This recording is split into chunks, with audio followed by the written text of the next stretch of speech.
नागपूर आणि छत्रपती संभाजीनगरमध्ये परिचारकांचं काम बंद आंदोलन।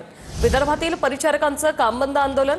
नर्सिंग अलाउन्स, जुनी पेन्शन या मागणीसाठी आज काम बंद आंदोलन आहे। खासगी भरती बंद करण्याची ही आंदोलकांची मागणी आहे। हे दोन दृश्य आपण पाहतोय। पहिली दृश्य आहेत नागपुरातली, तर मेडिकल मेयो रुग्णालयात काम बंद आंदोलन पुकारलं गेलेलं आहे। तर दुसरी दृश्य आहे छत्रपती संभाजीनगर मधली, तिथेही विविध मागण्यांसाठी परिचारकांनी आंदोलन पुकारलेलं आहे। तर छत्रपती संभाजीनगरात काय स्थिती आहे जाणून घेऊया आमच्या प्रतिनिधींकडून। दत्ता कनवटे आमचे प्रतिनिधी आपल्यासोबत जोडलेले आहेत। दत्ता, आपण पाहतोय परिचारकांचं आंदोलन सुरू आहे, काय अपडेट?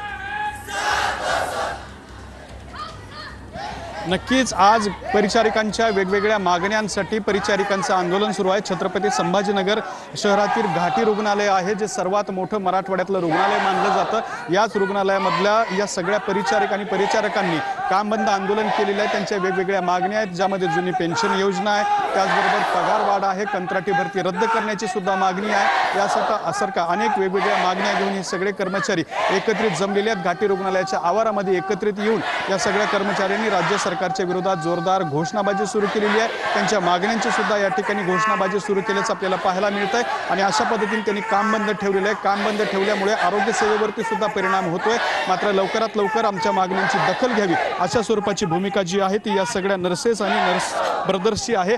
आणि त्यासाठी हे सगळं आंदोलन या ठिकाणी सुरू असल्याचं आपल्याला पाहायला मिळत आहे। कुठल्या मागण्या आहेत आपल्या?